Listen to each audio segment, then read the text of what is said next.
Hello students, आप सभी का स्वागत है आपके अपने यूट्यूब चैनल में। तो बच्चों, आज के इस वीडियो में हम इंफॉर्मेशन टेक्नोलॉजी से इंपॉर्टेंट क्वेश्चंस को देखेंगे, जो कि आपके एग्जामिनेशंस में 100% का गारंटीड है कि क्वेश्चंस यहीं से मिल जाएगा। इससे आउट क्वेश्चन आपका बिल्कुल भी नहीं जाएगा। तो चलिए सभी क्वेश्चंस और उसके आंसर्स को यहाँ पे समझते हैं। आपके सिलेबस में टोटल 4 यूनिट है, जिसमें से एक यूनिट का मैंने वीडियो ऑलरेडी अपलोड कर रखा है। अगर आपको देखना होगा तो डिस्क्रिप्शन पे आप लोग को लिंक मिल जाएगा, आप जाके देख सकते हो और आंसर्स को भी समझ सकते हो। इस वीडियो में हम सेकेंड यूनिट को देख रहे हैं, जो कि यूनिट नंबर 5 है, ग्रीन स्किल्स। तो ग्रीन स्किल्स के हम इंपॉर्टेंट क्वेश्चंस और आंसर्स को देखेंगे। बाकी 2 यूनिट और बच जाएगा, तो उसकी वीडियो भी मैं आज ही आप लोग को अपलोड करके दे दूंगा। ठीक है। तो देखो, ये जो यूनिट है ग्रीन स्किल, ये पूरा का पूरा इन्वायरमेंट से रिलेटेड है। तो जो क्वेश्चन आएगा वो हमारे इन्वायरमेंट से रिलेटेड आएगा इस वाले यूनिट से। एग्जामिनेशन में टोटल 3 क्वेश्चन रहेंगे, एक मार्क्स का 2 क्वेश्चन रहेगा और एक क्वेश्चन आपका 2 मार्क्स में रहेगा। ठीक है। तो क्वेश्चन नंबर 1 दिया गया है, what is sustainable development. Sustainable development होता क्या है? तो आंसर है, sustainable development is the development that satisfies the needs of the present without compromising the capacity of future generation. अब इसका मतलब क्या हो गया? सस्टेनेबल डेवलपमेंट क्या होता है? तो ये एक ऐसा डेवलपमेंट होता है जो आज अपनी ज़रूरत के अनुसार हम उस चीज़ का यूज़ करेंगे, और जो भी चीज़ बच जाएगा तो वो हम अपने फ्यूचर के लिए बचा के रख देंगे। कहने का मतलब क्या हो गया? जैसे वाटर हो गया, ठीक है, या फिर फूड हो गया, या फिर फ्यूल हो गया। ठीक है। इसका हम आज अगर बहुत ज़्यादा यूज़ करने लगें, अनलिमिटेड अननेसेसरी यूज़ अगर हम करने लगे, तो इससे क्या होगा कि आगे हमारा आने वाला जो जनरेशन है वो इन सब चीज़ों का यूज़ नहीं कर सकता है। ठीक है, नहीं कर पाएगा, सही से नहीं कर पाएगा, क्योंकि आज हम अनलिमिटेड मात्रा में बिना मतलब का भी अगर हम इन सब चीज़ों का अगर यूज़ करते हैं तो ये चीज़ ख़त्म हो जाएगा, क्योंकि ये सब सारी ख़त्म होने वाली चीज़ें हैं। ठीक है, तो ख़त्म हो जाएगा तो आगे वो फिर हमारी जो आगे फ्यूचर की जो जनरेशन है वो यूज़ नहीं कर सकती है। तो ये सब सारी चीज़ों को हम एक लिमिटेड मात्रा में हमें क्या करना है? यूज़ करना है। केवल केवल हमें जो ज़रूरत हमें जितनी की है, हमें जितनी की ज़रूरत है उतना ही हमें यूज़ करना है, और बाकी जो बच जाएगा वो हम अपने फ्यूचर के लिए बचा के रख देंगे। That is sustainable development. ठीक है। तो ये समझ में आ गया। नेक्स्ट क्वेश्चन है, व्हाट इज़ एसडीजीज। एसडीजीज क्या होता है? How many SDGs were launched by United Nations. United Nations ने कितने एसडीजीज जो है वो लॉन्च किए थे? ठीक है। तो यहाँ पे देखो, ये वाला देश का नाम याद रखना। कभी कभी क्या करता है कि देश का नाम भी पूछता है। ठीक है, यूनाइटेड नेशन को लेके एसडीजीज कितने लॉन्च किए थे, कौन किया था। ठीक है, तो यूनाइटेड नेशन। तो पहले ये समझ लेते हैं कि एसडीजीज होता क्या है।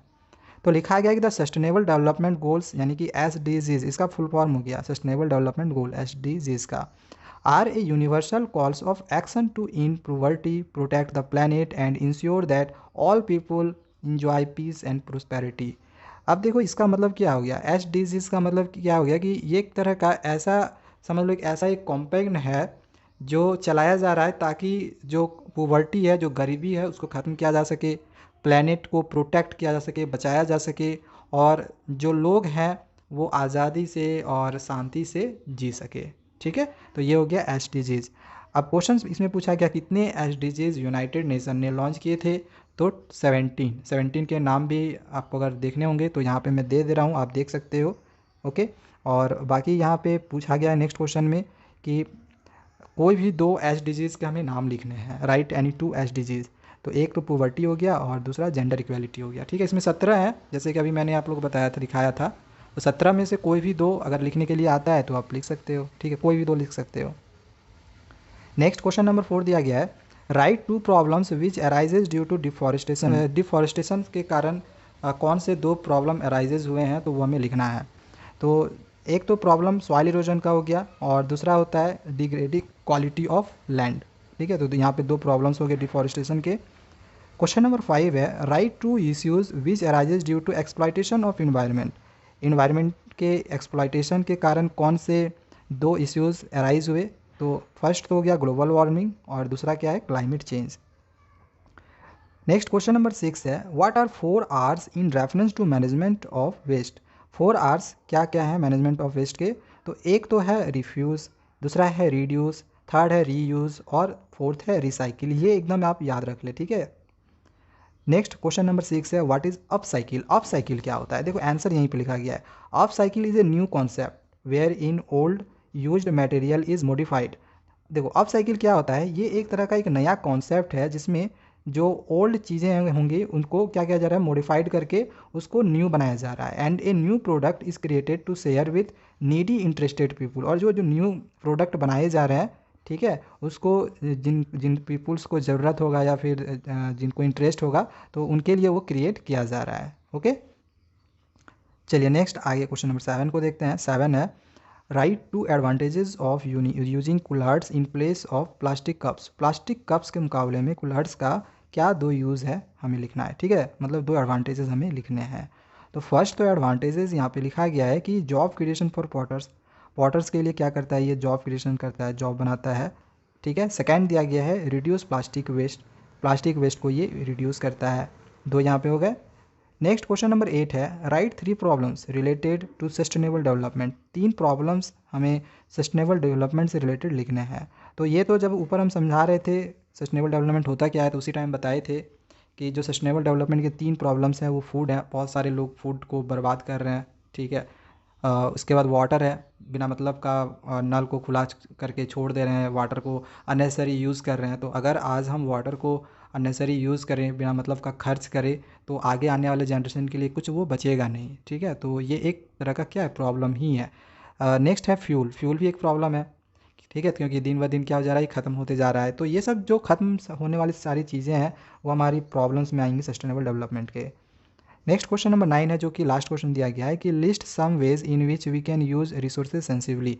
कुछ वेज बताने हैं, कुछ तरीके बताने हैं जिससे कि हम यह कह सकते हैं कि जो रिसोर्सेज होते हैं उसको हम सेंसिवली, ठीक है, सेंसिवली हम उसे यूज़ कैसे कर सकते हैं। तो पहला हो गया क्लीन वाटर एंड सैनिटाइजेशन।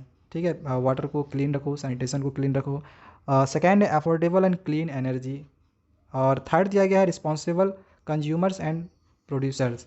तो इसमें क्या दिया गया है रिस्पॉन्सिबल कंज्यूमर्स एंड प्रोड्यूसर्स में कि we can become responsible about our environment by, हम अपने इन्वायरमेंट के प्रति कैसे रिस्पॉन्सिबल हो सकते हैं। तो इसके लिए यहाँ दिया गया है reusing paper, glass, plastic, water, ETC, इन सब का रीयूज़ करो। जैसे पेपर का रीयूज़ करो, ग्लास का रीयूज़ करो, प्लास्टिक का, वाटर का। ठीक है, तो ये हो गया। सेकेंड है taking cloth bags to market carrying fruits and vegetable. जब हम मार्केट से फ्रूट या फिर वेजिटेबल खरीदने जाते हैं तो प्लास्टिक के जगह पे हम क्लॉथ बैग्स का यूज़ करें, कपड़ों का बैग का यूज़ करें। ठीक है। थर्ड है repair leaking taps and pipes to avoid wasting water. Water जो वेस्ट हो रहे हैं उसको रिपेयर करो जहाँ पे लीक हो रहे हैं पाइप से या फिर कोई नल से। ठीक है, तो ये सब सारी चीज़ें हैं जिससे कि हम रिसोर्सेज को सेंसिवली जो है वो यूज़ कर सकते हैं। सो ये सब सारे क्वेश्चन थे जो कि आपके इस वाले यूनिट से आ जाएंगे। बाकी आपका 2 यूनिट और बच गया है। ठीक है, तो वो बाकी दोनों ही यूनिट्स के क्वेश्चन और आंसर्स को हम बहुत ही जल्दी अपलोड कर देंगे। तो चैनल को आप सब्सक्राइब करके जरूर रखें। Thank you.